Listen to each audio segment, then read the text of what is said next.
Okay, lesson 5. So when the school board appointed me as superintendent, I was actually the first superintendent in America on a pay-for-performance contract. And the school board gave me a list of things I needed to complete in order to get paid. And one of them was to review the curriculum of our schools. So I'm kind of a linear guy, and it says review the curriculum. So I asked the guy who's like the assistant to the superintendent, his name was David, I said, David, would you go see if you can find a copy of the curriculum, because it says here I'm supposed to review it. So he says, I'll go look for it. And he goes away. And a couple weeks later, he comes back. And he says, we don't have one. I said, what do you mean we don't have one? You mean you couldn't find a copy of the curriculum? He says, no, it's not a copy that we don't have. We don't have a curriculum. That was my reaction. I said, I don't know very much about running a school district, but it sure seems to me like having a curriculum is like at the core. I said, what are our teachers teaching? And he says, well, they're actually all teaching kind of whatever they want.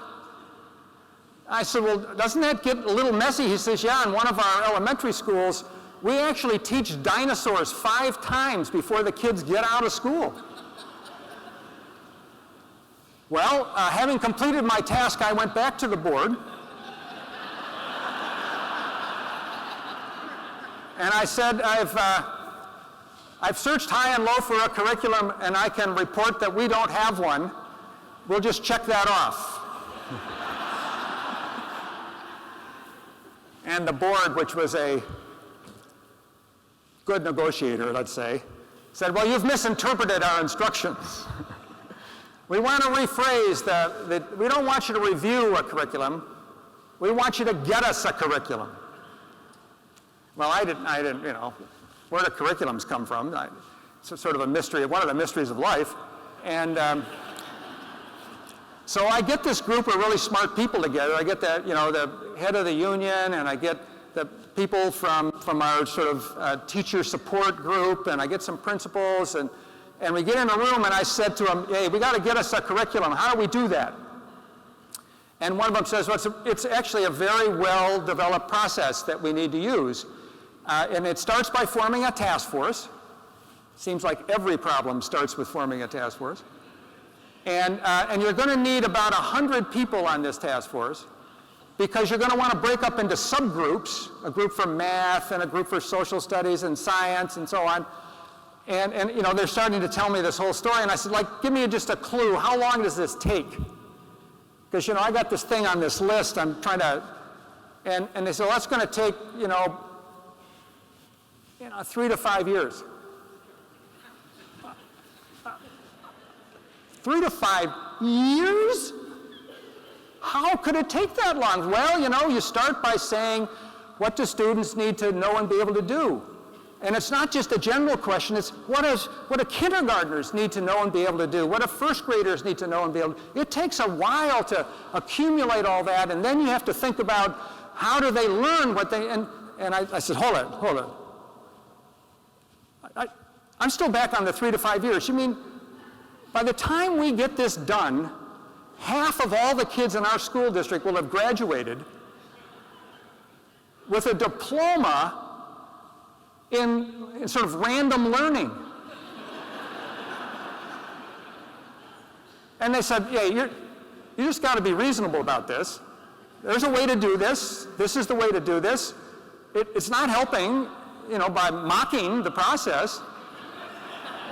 And I said, I'm not mocking the process. This is crazy. You've got to find a way. Hey, buddy, you got to be reasonable about this. There's a way to do this. There's a reasonable way to get this done. We can get it done if you just calm down and be a little bit reasonable. I said, I can't be reasonable. This is insanity. Our kids are suffering. We need an answer.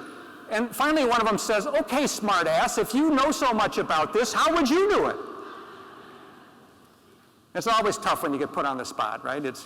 easier to poke holes at things than to dream up an answer. But I needed an answer. And so I just said what came to me. I said, here's my theory. Somewhere in the United States, there is a school district with a curriculum.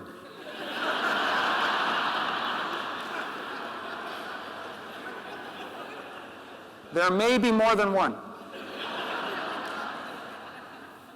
And of those schools that are lucky enough to have a curriculum, there are probably even some that are pretty good. We might be able to find out which schools those are and where they are, and we'll figure out which one is the closest to us. I'll rent a car. We'll get in the car and we'll drive to wherever that school district is, and we'll get a copy, maybe we'll get 2 copies of their curriculum, and on the way back, we'll rip the cover off.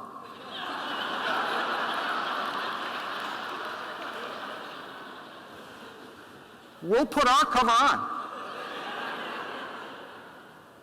and we'll call it a day.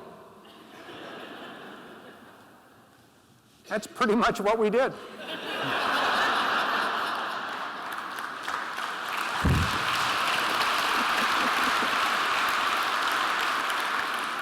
We found the best curricula in the country. We chose what was the best. We put it in a package, and literally, by the time the teachers came back the next fall, we handed them a curriculum, and it was the only time while I was superintendent that I ever got a standing ovation.